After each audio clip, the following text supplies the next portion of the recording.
ನೋಡಿ ಮಹೇಶ್, ನಿಮ್ಮನ್ನು ನೋಡ್ತಾ ಇದ್ರೆ ಆ ಆಕಾಶದ ಚಂದ್ರ ಧರೆಗೆಂದು ಬಂದಂತೆ ಭಾಸ ಹೋಗ್ತಾ ಇದೆ ನನಗೆ.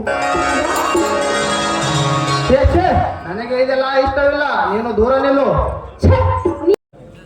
ಇಂದಿನವರೆಗೆ ನಾವು ಮಾಡಿದ ಕೆಲಸ ಸಕ್ಸೆಸ್ ಆಗ್ತಾ ಇದೆ. ಇವತ್ತು ಒಂದು ಬೇಟೆ ಬರ್ತಾ ಇದೆ. ನಾಟಕ ಚೆನ್ನಾಗಿ ಆಡಬೇಕು.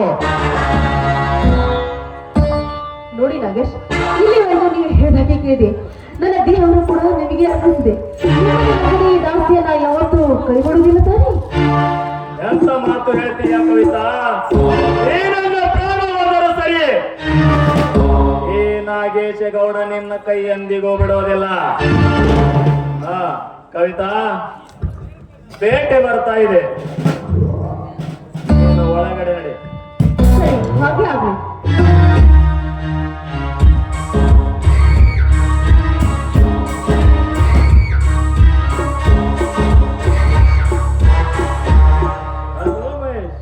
ಹಲೋ ನಾಗೇಶ್, ಹೇಗಿದ್ದೀರಾ ಮಹೇಶ್? ಆರಾಮಿದ್ದೀರಾ? ಚೆನ್ನಾಗಿದ್ದೇನೆ ನಾಗೇಶ್. ಹೇಗೆ ನಡೆದಿದೆ ನಿಮ್ಮ ಬಿಸ್ನೆಸ್? ಬಿಸಿನೆಸ್ ಏನೋ ಚೆನ್ನಾಗಿ ನಡೆದಿದೆ ನಾಗೇಶ್. ಆದರೆ ನನ್ನ ತಮ್ಮ ಏನು ಹೇಳಿದ ಗೊತ್ತೇ? ಏನು ಹೇಳಿದ ಮಹೇಶ್? ಅಣ್ಣ, ನಾವು ಎಷ್ಟು ಗಳಿಸಿದ್ರೆ ಏನು, ನಮ್ಮ ಮನೆಯಲ್ಲಿ ಒಂದು ಹೆಣ್ಣಿನ ಕೂಗುವೇ ಇಲ್ಲ. ನಾವು ಎಲ್ಲಿಯಾದರೂ ಕನ್ಯೆಯನ್ನು ನೋಡಿ ಮದುವೆ ಆಗೋಣವೆಂದ.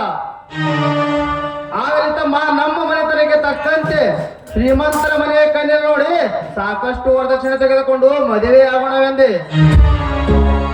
ಅದಕ್ಕೆ ಅವನು ಒಪ್ಪಲಿಲ್ಲ. ಇಲ್ಲಣ್ಣ, ಬಡವರ ಮನೆಯ ಕನ್ಯೆ ನೋಡಿ ಮದುವೆ ಆಗೋಣವೆಂದ. ಅದಕ್ಕೆ ನಾನು ಒಪ್ಪಲಿಲ್ಲ. ನಮ್ಮ ಮನೆತನಕ್ಕೆ ತಕ್ಕಂತೆ ಸಾಕಷ್ಟು ವರದಕ್ಷಿಣೆ ತೆಗೆದುಕೊಂಡು ಮದುವೆ ಆಗ್ತಾನೆ ಅಂತ ಖಡಾಖಂಡಿತವಾಗಿ ಹೇಳಿಬಿಟ್ಟ ನಾಗೇಶ್. ಶಾಬಾಷ್ ಮಹೇಶ್, ಶಾಬಾಷ್. ನಿಮ್ಮ ಮನೆತನಕ್ಕೆ ತಕ್ಕ ವರದಕ್ಷಿಣೆ ಬೇಕೇ ಬೇಕು. ಮಹೇಶ, ನನಗೂ ಒಬ್ಬಳು ತಂಗಿ ಇದ್ದಾಳೆ. ನೀನು ಹೂ ಅಂದಿ ಅಂದ್ರೆ ಆ ನನ್ನ ತಂಗಿಯನ್ನು ನಿನ್ನನ್ನು ಕೊಟ್ಟು ಮದುವೆ ಮಾಡ್ತೇನೆ. ಅದು ಎಷ್ಟು ಕೇಳಿ ನೀವೇ ಕೇಳು, ಅಷ್ಟು ವರದಕ್ಷಿಣೆ ನಾನು ಕೊಡ್ತೀನಿ. ಏನು, ನಿನಗೂ ಒಬ್ಬಳು ತಂಗಿದ್ದಾಳೆ? ಇಷ್ಟು ದಿನ ಈ ವಿಷಯ ಹೇಳೇ ಇಲ್ವಲ್ಲೋ? ಹೇಳುವ ಪ್ರಸಂಗವೇ ಬಂದಿರಲಿಲ್ಲ ಮಹೇಶ್. ಮಹೇಶ್, ಗೊತ್ತಾ, ಆ ಬಂಗಾರದಲ್ಲಿ ಕಸರಿರಬಹುದು, ಆದರೆ ನನ್ನ ತಂಗಿಯ ಚರಿತ್ರದಲ್ಲಿಲ್ಲ. ಅಪ್ಪಟ ಬಂಗಾರ. ನಾಗೇಶ್, ನಿಮ್ಮ ತಂಗಿಯನ್ನು ನೋಡುವ ಕಾರ್ಯ ಹಿಂದೆ ಆಗಬಹುದಲ್ಲ? ಹಾಗೆ ಆಗಲಿ ಮಹೇಶ್. ಕವಿತಾ, ಏ ಕವಿತಾ, ಕುಡಿಯಕ್ಕೆ ಸ್ವಲ್ಪ ನೀರು ತಗೊಂಡು ಬಾ.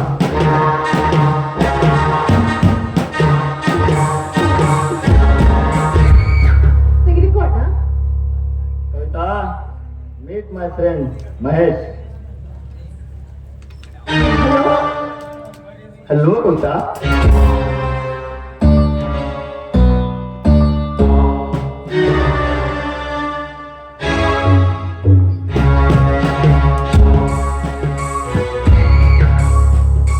ನಾಗೇಶ್, ನಿಮ್ಮ ತಂಗಿ ಬಹು ಸುಂದರವಾಗಿದ್ದಾಳೆ.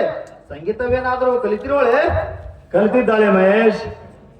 ಕವಿತಾ, ನನ್ನ ಗೆಳೆಯ ಒಂದು ಹಾಡನ್ನು ಕೇಳಬೇಕಂತ ಆಸೆ ಪಡ್ತಾ ಇದ್ದೇನೆ. ಒಂದು ಹಾಡನ್ನಾದರೂ ಹಾಡಬೇಕು. ಆಯ್ತಲ್ಲ, ಹಾಗೆ ಆಗ್ಲಿ. ಓ ಗುಣವಂತ,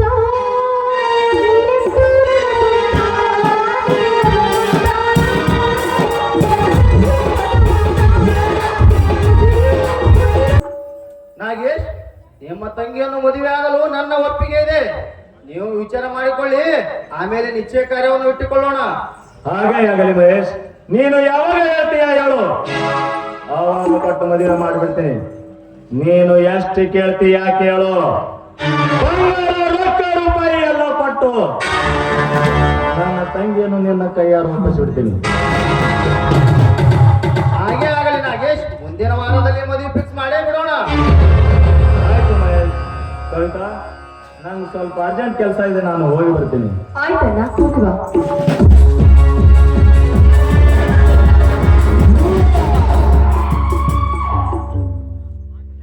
ಹಾ ಕವಿತಾ, ನನ್ನದು ಅರ್ಜೆಂಟ್ ಕೆಲಸವಿದೆ, ನಾನು ಹೋಗಿ ಬರುತ್ತೇನೆ.